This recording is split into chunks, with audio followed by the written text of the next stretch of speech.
আসর, জোরে বলেন নাম কি? আসর শব্দের অর্থ হলো সময়।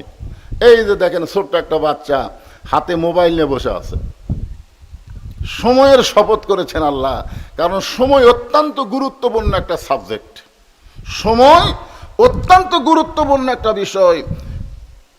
এই যে ছোট ছোট বাচ্চাদের হাতে আপনারা মোবাইল দিচ্ছেন, আপনারা মনে করতেছেন আপনার ছেলে দিন দিন খুব ভালো হচ্ছে, সময় যাচ্ছে আর ওই যে কি মাল হচ্ছে, এখন বুঝতে না পারলে কিছুদিন পরে চোখের পানি বের হবে, তখন আর কান্দা কোনো লাভ হবে না। কাঁচা কুঞ্চি আপনি যেমন করবেন তেমন করা যাবে, কিন্তু কুঞ্চি যদি পেকে যায়, শুকনা হয়ে যায়, তখন আর কিছু করা যায় না, কিছু করবার গেলে ভেঙ্গে যায়। জোরে কোন কথা ঠিক কি না? এই জন্যে আল্লাহ রাসূল বলেছেন 7 বছর থেকে নামাজের তালিম দাও, 10 বছর থেকে জোর করে নামাজ ধরো, তোমার এই সন্তান নিয়ে তোমার কোনো টেনশন করা লাগবে না, আমার নামাজই তাকে ভালো করে দিবে। জোরে কোন কথা ঠিক কি না? আল্লাহ তাআলা সময়ের কসম করলেন। সময় অত্যন্ত গুরুত্বপূর্ণ একটা সাবজেক্ট। আজ থেকে প্রায় 50 বছর আগে আব্দুল আলিম, নাম শুনছেন? আব্দুল আলিম সময় নিয়ে একটা গান গাইছে, সময়ের ওপরে। মিশে মায়ায় বন্দি থাইকা করলাম কত খেলা, পশ্চিমে তাকায়া দেখো তোমার ডুইবা গেছে বেলা, এক পলকের নাই ভরসা, মিশে সকল আশা, কখন বুঝি দারুণ ঝড়ে ভাঙবে তোমার বাসা। আপনারা যারা এখানে এসেছেন, আপনারা কোনো এক লোককে দাঁড়ায় বলতে পারবেন, হুজুর আমি এখানে এসেছি, এখান থেকে বাড়ি যাবই। একটা লোক দাঁড়ায় বলেন, হুজুর আপনি কি কোন? আমি এসেছি বাড়িতে যাবই। আল্লাহ বলতেছে না, তুমি বাড়িতে যাচ্ছ না, তুমি ঘোড়াধাপ বাজারে যাচ্ছ না, তুমি বগুড়া শহরে যাচ্ছ না, প্রত্যেক ধাপে ধাপে তোমার হায়াতকে অতিক্রম করে তুমি কবরের দিকে হাঁটতেছো। জোরে বলেন কথা ঠিক কি না? সময় যেই মাগরিবের নামাজ চলে গেছে, যে শান নামাজ চলে গেছে, যতই কান্দেন ওই সময় আর ফেরত আসবে না। জোরে বলেন কথা ঠিক কি না? প্রতিটা মুহূর্তে মুহূর্তে সময় আমাদের কাছ থেকে বিদায় হয়ে চলে যাচ্ছে। এই জন্য আল্লাহ তাআলা সময়ের শপথ করে বললেন, ইন্নাল ইনসানা লাফি খুসর, নিশ্চয়ই মানুষগুলো ক্ষতির ভিতরে। খুব খেয়াল করবেন। আমার আগে যে বক্তা ওয়াজ করলো উনি বললেন, আল্লাহ তাআলা বলেছেন, ওমা খলাকতুল জিন্না ওয়াল ইনসা ইল্লা লিয়াবুদুন, জিন এবং মানুষকে আল্লাহ ইবাদতের জন্য সৃষ্টি করেছে। জোরে কোন কথা ঠিক কিনা? আপনারা এখন এই এত জোরে চিল্লাস না, বুঝিস না, খালি চিল্লাস। যাদেরকে আমি বোঝানোর জন্য বলতেছি, এরকে বোঝা লাগবে না, তোরা খালি বসে থাক। ভালো জায়গায় বসে থাকলেও লাভ আছে না নাই? জোরে কোন আছে না নাই? একক যদি এখন এখান থেকে তুলে দেন, ওরা সাইডে যে এমন অকাম করবি, এই জন্য এখানে বসে আছে, থাক, যা করে করুক। কিন্তু আপনারা যারা বুঝমান তারা একটু চিন্তা করেন তো, ইবাদতের কথা যেখানে আল্লাহ বললেন, সেখানে আল্লাহ এদিকে খেয়াল করেন, সেখানে আল্লাহ কি বললেন? ওমা খলাকতুল জিন্না ওয়াল ইনসা ইল্লা লিয়াবুদুন, জিন এবং মানুষকে আমি ইবাদতের জন্য সৃষ্টি করেছি। আর যেখানে আল্লাহ ক্ষতির কথা বললেন, ইন্নাল ইনসানা লাফি খুসর, এখানে আল্লাহর বলা দরকার ছিল, কি বলা দরকার ছিল? ইন্নাল জিন্না ওয়াল ইনসানা লাফি খুসর, নিশ্চয় জিন এবং মানুষ ক্ষতির ভিতরে।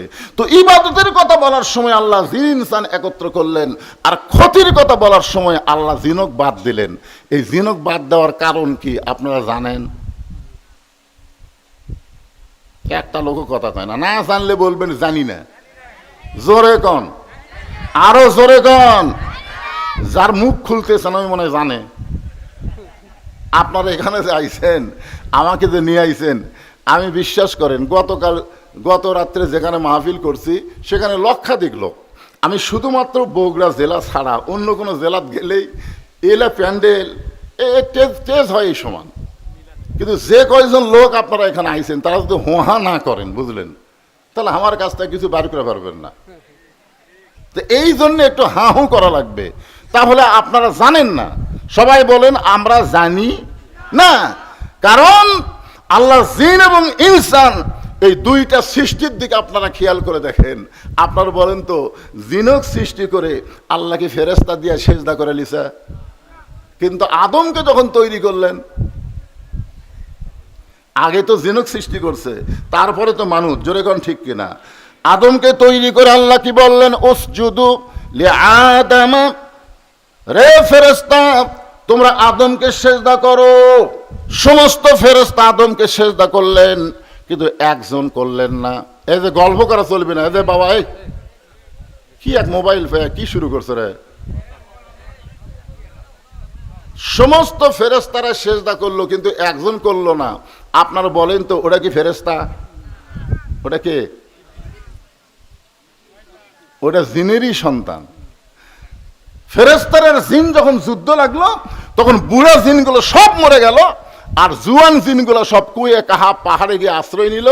আর এই জিনের বাচ্চা মাটিতে খেলে গড়াগড়ি করে, ছোট বাচ্চা গড়াগড়ি করতেছে। তখন ফেরেশতাকে আল্লাহ আছাড় মারা মারবো নাকি? আল্লাহ তখন বললেন, কুল্লু মাউলুদুন ইউলিদু আলাল ফিতরা, এ এখনো পাপ করার বয়সে হয়নি, ছোট, এক মারবা কেন? তো বলে আর তো সবাই দৌড় মারছে, বুড়ারা মরিছে, জুয়ানগুলা সব পাহাড়ের গুহার মধ্যে আশ্রয় নিছে, তাহলে এই ছোটটা কি করব? আল্লাহ বললেন, একে তোমাদের কাছে নিয়ে আসো। তখন ওই ছোট জিনের বাচ্চাকে ফেরেশতারা তাদের কাছে নিয়ে আসলো। আস্তে আস্তে বড় হলো। এক সময় চাল চরিত্র ইবাদত দেখে আল্লাহ তাকে বললেন মুআল্লিমুল মালাইকা, যদিও ফেরেশতা নয়, তারপরে সমস্ত ফেরেশতাদের ওস্তাদ বানায় দিলেন। জোরে বলেন সুবহানাল্লাহ। সবাই সেজদা করলো, ওই মাথা খাড়া করে থাকলো, ওই আর সেজদা করলো না। তা আল্লাহ ডাক দিয়ে বললো, কে রে ইবলিস, এই সবাই আদমকে সেজদা করলো, তুই করলি না কেন?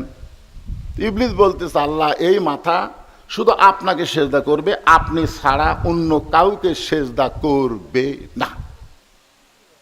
আপনার বলেন তো, ইবলিসের কথা ভালো না খারাপ? খারাপ করে দেখলেন, কথা ভালো কিন্তু অন্তর। আল্লাহু আলিমুম বিজাতিস সুদূর।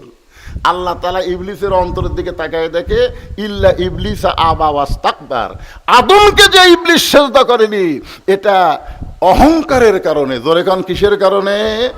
আজও যারা নামাজ পড়ে না, আল্লাহকে সেজদা করে না, এরা হলো ইবলিসের চেলা চামুন্ডা। জোরে বলেন কত ঠিক? হ্যাঁ, আল্লাহ বলেন, বের হয়ে যা, আমার রহমতের এরিয়ার মধ্যে তোর কোনো জায়গা নাই, যা। তো এখন ইবলিস যাওয়ার সময় বলতেছে, আল্লাহ আপনি যখন আমাকে বার করে দিচ্ছেন, আমার থাকার তো কোনো উপায় নাই, তো যাওয়ার আগে আপনাকে একটা প্রশ্ন করবার চাই। আল্লাহ বলে, কি প্রশ্ন? ইবলিস বলতেছে, আল্লাহ আমার প্রশ্ন হলো, আল্লাহ বড় না আদম বড়? প্রশ্নটা খুব খেয়াল করবেন। ইবলিস কি প্রশ্ন করতেছে? যে আমার প্রশ্ন হলো, আল্লাহ বড় না আদম বড়?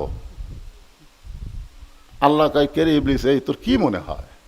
ইবলিস বলতেছে, আল্লাহ 6 লক্ষ বছর আপনাকে সেজদা করছি, আর আদমকে শুধু একটা সেজদা করিনি। একটা সেজদা না করার কারণে আপনি যদি এরিয়ার থেকে বের করে দেন, তাহলে 6 লক্ষ বছর সেজদা করলাম, তার খবর কি? একটা সেজদা না দেওয়ার কারণে রহমতের এরিয়া থেকে যদি আমাকে বের করে দেন, তাহলে 6 লক্ষ বছর সেজদা করলাম, তার খবর কি? আল্লাহ বলে, ইবলিস আমি আল্লাহ আদমকে এত ভালোবাসি, আমার চাইতেও অনেক বেশি। একটা সেজদা না দেওয়ার কারণে তোমার 6 লক্ষ বছরের সেজদা আমি বাতিল করে দিয়েছি। আপনারা সুবহানাল্লাহ করলেন না, মানে বুঝবার পারেন না। বুঝতে পারছেন?